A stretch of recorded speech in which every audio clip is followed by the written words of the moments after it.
3, 2, engine sequence start. 1, 0, launch commit. We have a liftoff. All engines building up thrust.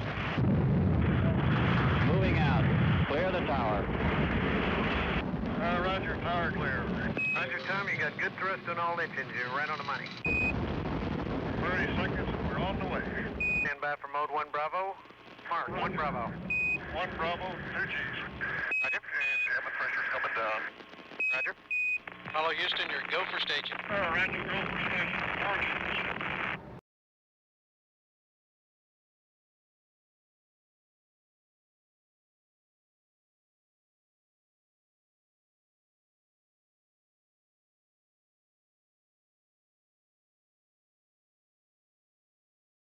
Both control centers, Moscow and Houston, have given a go for docking. Soyuz Apollo, track switches. I need you 5 by 5. Yeah. Apollo Houston, I got 2 messages for you. Moscow is go for docking. Houston is go for docking. It's up to you guys. Have fun. All righty, sounds good. Apollo Mila, Alexey. Soyuz docking system is ready. Good job. Let's stay there. Look at that. Coming, Tom. I am approaching Soyuz. Tom, please don't forget about your engine. Less than 5 meters distance. 3 meters. 3 meters. 13 meters. 1 meter. Yes, I'm here. Contact. Capture. Tell Professor Bushuyev it was a soft docking. Well done, Tom. It was a good show. They are looking forward now to shaking hands with you in both Soyuz. All right, on a show. Value Loop 3. Okay, the camera. Ha-ha! Just it. Got it? Okay, it'll stay open. Go ahead, Tom. Alexey. Just a moment. Okay, turn on the camera. Hit the remote. Okay. Here. Camera. Glad to see you. Here. Alexey, очень рад видеть вас. Очень рад. Это Russia день. Советский Союз. Соединенных Штатов. New possibilities are opening up for fruitful development of scientific cooperation between countries and the peoples in the interests of peace and progress of all humanity. I wish you successful completion of the planned program and a safe return to Earth. Leonid Brezhnev. The astronauts are on the line, sir. Gentlemen. Let me call to express my very great admiration for your hard work, your total dedication in preparing for this first joint flight. It's taken us many years to open this door to useful cooperation in space between our 2 countries. And I'm confident that the day is not far off when space missions made possible by this first joint effort will be more or less commonplace. And may I say, in signing off, here's to a soft landing. Thank you very much. Thank you, Mr. President. The total system we have demonstrated here, the new docking device, the rendezvous system using techniques in both countries, the communications and procedures and techniques could be available in the future if required. Not on an instant's notice, but it could be available. So I think we have taken a great step, that indeed we have opened a new era in the history of man on this, and it will be beneficial.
Final. Go. Guido. Go. Retro. Go flight. GNC. Go flight. Apollo Control, 99 hours, 29 minutes, phase elapsed time. Flight Director Frank Littleton Go. pulsing his flight controllers. ECOM reports everything looks fine. Go for the burn. Okay, Crip, everything's up. Great shape up here. The only thing we're concerned about is that you've got all your splashdown parties coordinated, over. Well, I've been working on that. Okay, sounds good.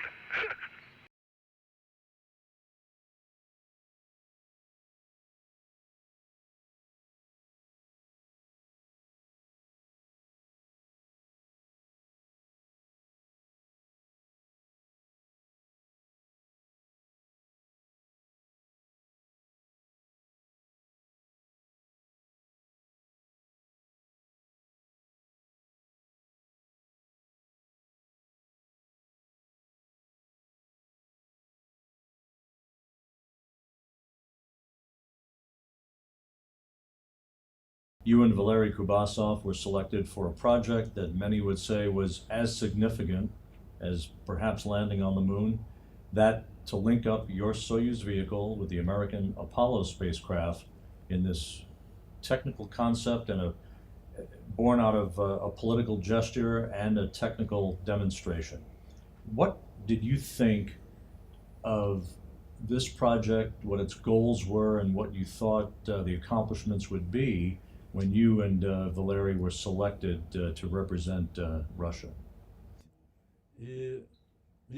I can only say that I'm very glad that the government, while addressing different countries, our government said that the crew performed flawlessly.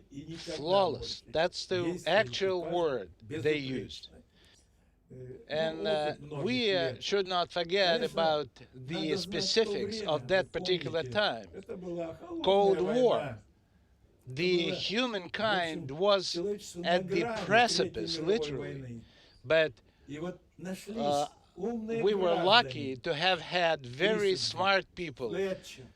Kissinger, Kosygin, Fletcher, who understood the situation that was going on the ground, and they managed to make certain steps to have fixed this situation, to grow some seed of trust that people managed to treat each other differently. I think this program turned out to be a lot more important for our countries, and particularly the political aspects, because 6 billion people were watching us, and they could realize that there is a way to live differently. There is a way to deal with each other in a different manner. Alexey, you and your crewmates felt at the time that you were about to do something very significant, I think, that would change U.S.-Russian relations, didn't you? That's exactly what it was.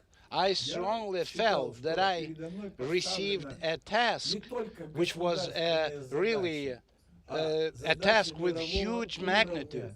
We were supposed to show the entire world that we are human beings, that we work together in the most sophisticated area of human activities. It was a very important task. And the rest of the people involved in the preparations for this flight, they were thinking exactly along the same lines. And there were thousands, literally thousands of people in both countries who were involved. And they made everything they could and made it really conducive for us to succeed.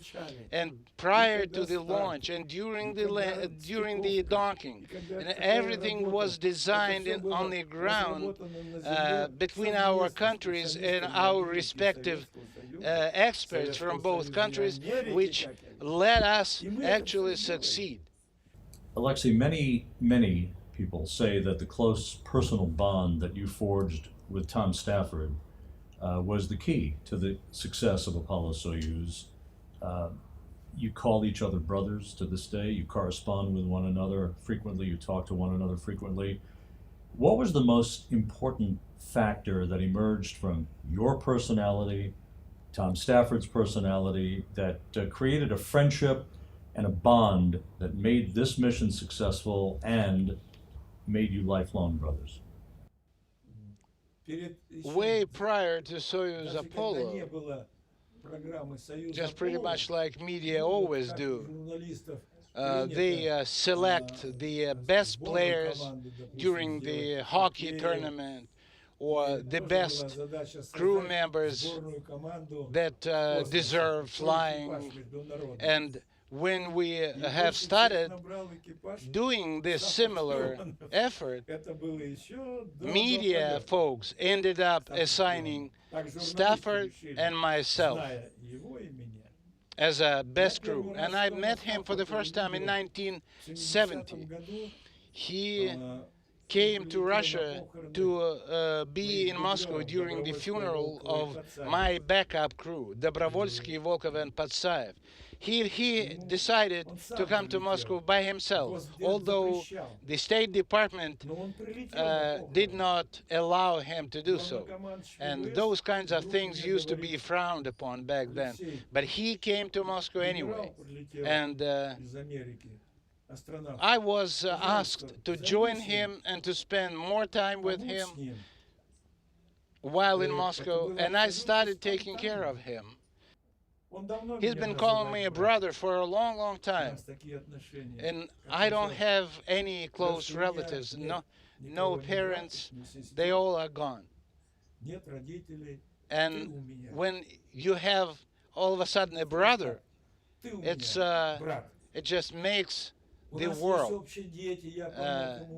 for me, and we have common children.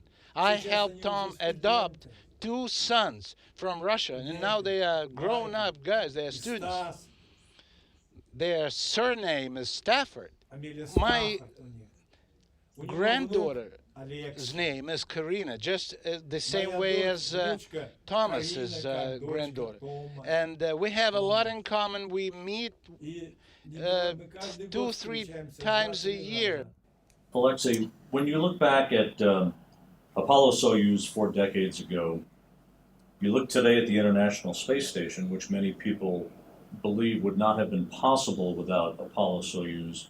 What do you see as the legacy of your career, that particular flight, and where are we going from here in the future?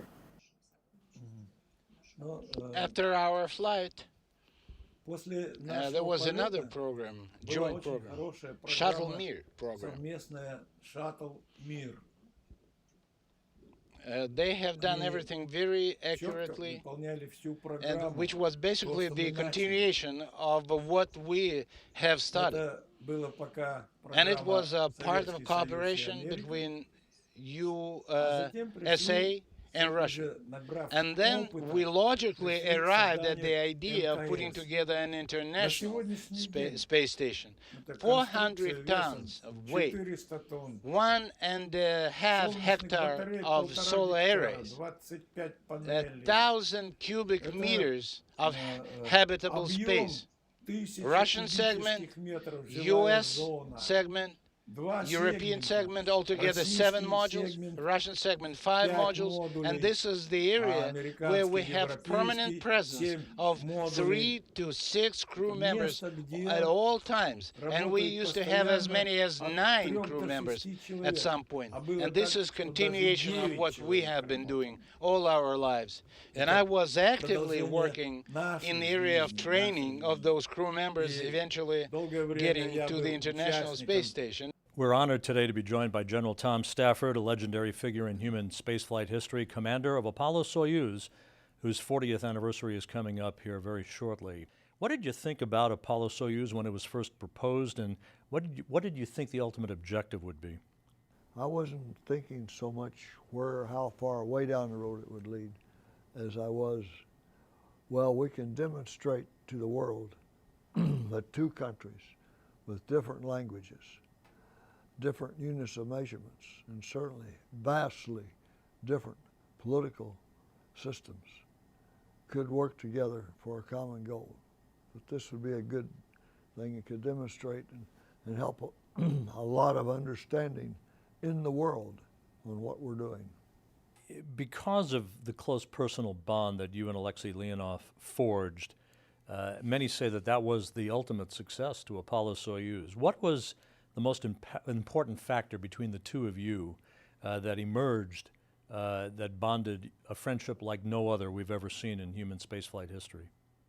Knowing that this mission had to be a success and all that, just our personalities, it worked out great. And today I consider Alexey like a brother to me. I was an only child, and so I call him Boy Brat. And to tell you how close the friendship has gotten, his granddaughter was named Karine, and that's named after my daughter. And when my oldest daughter had her last boy, her last son, she named him Alexey. You were the master of rendezvous. You had pulled off a number of rendezvous during Gemini and Apollo, of course. So from that aspect, I don't think you believed that that was going to be a big issue. What did you think was going to be the most intricate part of this mission from a technical standpoint? Well, from a technical standpoint, two things. One, they flew at an atmosphere of sea level pressure, 21% oxygen, 79% nitrogen, where we flew with 5 pounds per square inch total of pure oxygen. And then how we had to work this together. And so that's where the docking module came in good. We also used it as an airlock to go up and down. And we got them to lower their pressure down to, over a period of 2 days to a little over 10 pounds. And this doesn't hurt you, just regular atmospheric mixture. So that was one thing. The other one was on the docking mechanism. And the main thing was not the engage part, but the latching and hold part. But it worked out beautiful. And of course, on the other side of the coin, never far away, was the whole importance of the political aspect of this. And I just can't even imagine how you and your crewmates dealt with the political pressure of making this a success. Well, what we said, we thought that this would be, just like a standard mission. And you think just like a test pilot. And so we made it a point, and so did the Soviet side. We kept politics completely out of it. We never discussed politics. It was just the mission. And we were going to make it a success. And then there's a moment of history, docking. So the two vehicles dock, you're joined together, first time in history. Did you feel at that point a sense of history at all? No. Main thing was to be sure we got the soft dock, and I greased it in, just right on. So there, and then we had to have the hard dock where to retract, and those latches pull in and snap. And we got to make sure everything was solid. And so the hatch is open. There's Alexey. And you both seem to be a bit reluctant to move toward one another until you all coaxed each other to shake hands. What a moment. Was that one of the greatest moments of your spaceflight career at that point? I think so. I think so. I've had several great moments, doing the first rendezvous in space, first flying the lunar module, the first rendezvous around the moon. Gene Cernan's first spacewalk, getting him back in was a great moment, I'll tell you. And so there's a few ones, and definitely, you're right, that was really one of the great moments. But again, no thought of politics at that point? Here an American and a Soviet, former adversaries, are shaking hands in space together. Did you not feel some political accomplishment as well as just the technical, amazing aspect of reaching this good friend and brother of yours? No, for some reason, politics, because to me, here was a kind of a fellow crewman and also his other person, Valery, who had worked hard with us for 2 years, and we'd accomplished it. We'd done it. We'd worked out in teamwork together. This mission on Apollo-Soyuz 40 years ago is still considered by many almost universally as the key, the birthplace, if you will, to the development and construction of the International Space Station. Did you ever believe that a laboratory of that magnitude and capability, a city in the sky, if you will, could be built and operated on a permanently occupied basis? No, I knew we'd do things in the future. I was very optimistic we'd go on and do some more things. Like the shuttle was planned, and we'd have maybe a shuttle to a Soyuz or maybe a new spacecraft. We'd do something like that. But to the magnitude that the space station is today, nearly 1 million pounds and 15 countries working together, no, I didn't think that. Because, you know, just the United States and the Russians, the Soviet Union was the only one that had the capability. So, but I think it's wonderful, and I'm very glad, honored. I'm still involved with the program, and I chair the advisory committee for the International Space Station. That's for safety and operational readiness. And it's really started out with Shuttle Mir, which was a natural extension, and then from Shuttle Mir to the International Space Station. This fall will mark the 15th anniversary of a permanent human occupancy on the space station, which is remarkable in its own right.